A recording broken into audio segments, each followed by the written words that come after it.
Today we're going to learn about the mathematical inspiration behind RSA algorithm. I'm Arnapurva and my credentials are shown below. Let's start with what is RSA?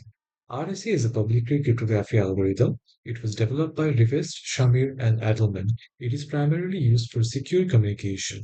It has two keys, which are public key and a private key.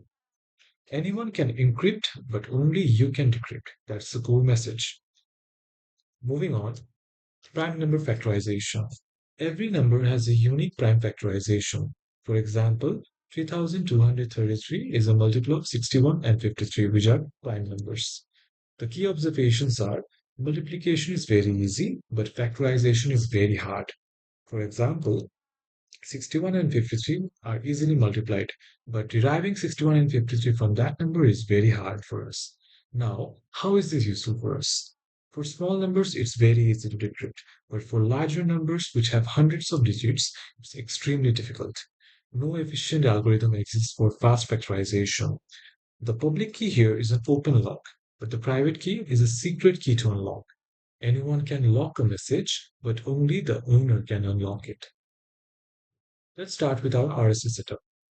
Step 1. Choose two prime numbers, which can be P and Q. For example, P is 3 and Q is 11. Here, P and Q are secret. Step 2. Multiply them. N is equals to P times Q.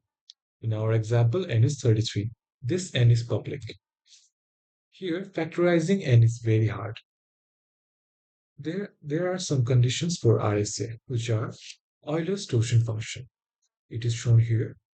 It counts the numbers co-prime with n, which was, in our example, p is 3, q is 11, and n is 33.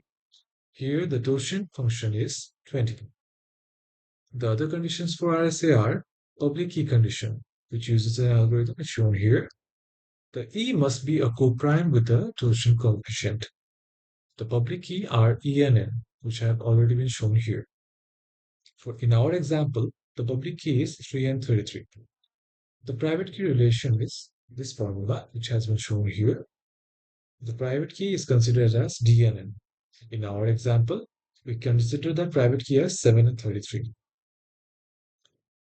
Let's go with decryption and encryption. First, when we're encrypting, we use the message M.